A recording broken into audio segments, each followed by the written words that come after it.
Assalamualaikum warahmatullahi wabarakatuh. Selamat datang kembali di channel ini.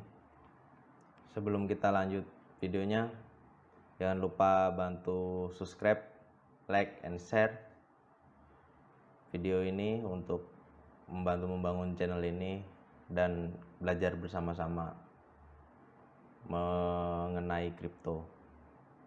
Baik, kali ini kita akan sharing-sharing yaitu macam-macam istilah kegiatan di market kripto. Di market kripto tuh transaksi sebenarnya ada banyak, enggak tentang trading doang. Jadi nanti saya bantu jelaskan macam-macamnya. Kita mulai yang pertama dulu, diawali dari trading. Ya, trading itu ya jual beli. Trading sendiri dibagi ada dua jenis, yaitu di spot dan future. Kalau di spot sendiri tuh kita bisa menyimpan aset yang kita beli, kita bisa mindahin aset kita ke wallet yang lain, ke exchange yang lain. Beda dengan future. Kalau future tuh dia resikonya lebih tinggi dia dari spot. Jadi yang dihitung equity. Jadi kita beli, yang dihitung tuh kerugian dan keuntungannya saja gitu. Dan nggak bisa dipindahin kemana-mana ya. Kita misalkan trading future di Binance ya tetap di Binance. Misalkan di Bybit ya tetap di Bybit gitu. Oke. Next, launchpad. Launchpad itu biasanya kegiatan kita mengikuti launching koin tertentu yang misalkan baru launching di Binance, apa di exchange yang lain. Nah, kalau launchpad ini biasanya kalau misalkan di Binance persyaratannya kita harus membeli BNB, yaitu koin dari Binance itu sendiri. Nah, ntar dari total koin BNB kita yang dikunci dipotong tuh dari saldo kita untuk otomatis dibeliin ke koin yang akan launching. Sebenarnya lumayan ini, cuma rada jarang-jarang, apalagi kalau lagi market crash gitu, biasanya jarang diadain launchpad kayak gini. Naiknya bisa nyampe ribuan persen bahkan. Jadi misalkan saldo kita yang kepotong cuma berapa puluh dolar juga, naiknya bisa nyampe 1000% kan, lumayan. Oke. Selanjutnya staking. Untuk staking sendiri tuh kita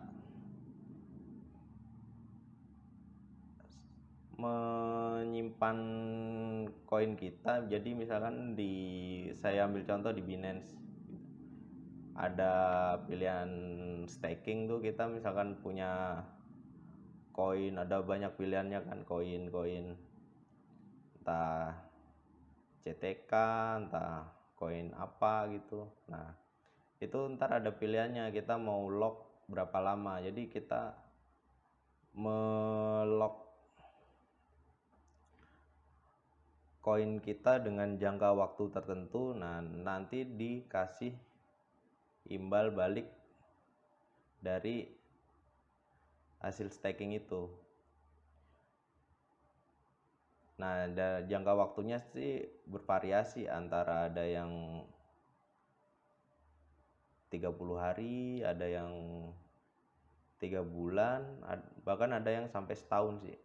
Nah, rata-rata tuh dia kalau staking tuh APY-nya ya Kalau APY itu istilahnya itu bunga lah, bunga yang didapat dari hasil kita staking tuh tergantung jangka waktunya juga dan tergantung koin apa, beda-beda. Ada yang kisaran 5% sampai 15%. Itu untuk staking. Ya sebenarnya ini lumayan berfungsi juga buat yang misalkan kita beli koin buat di hold jangka panjang, lumayan kan buat nambah-nambah koin kita, koin gratis kan, ntar dari API-nya tuh biasanya langsung berbentuk koin yang kita staking gitu. Oke, untuk next, yield farming. Nah, yield farming itu dia sebenarnya mirip dengan staking, jadi tapi yang membedakan tuh kalau staking itu dia hanya tujuannya tuh untuk meningkatkan keamanan sistem jaringan blockchain itu sendiri.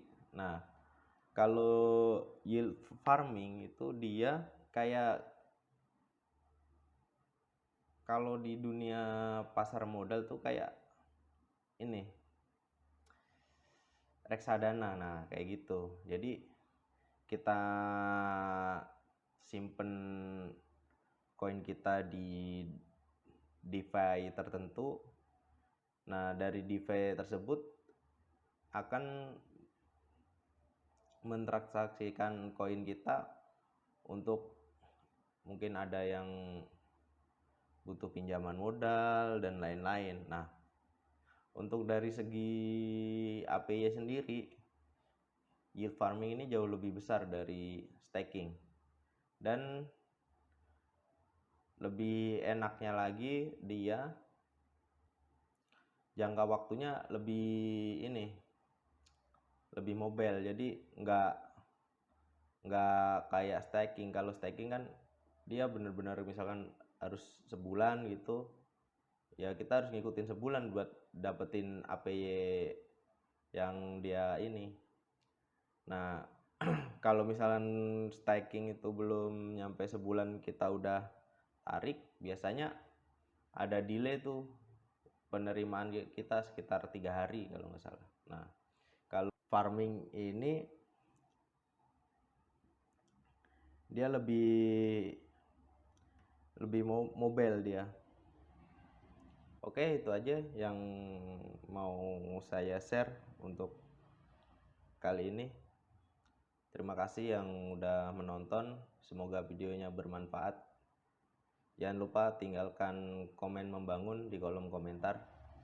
Terima kasih.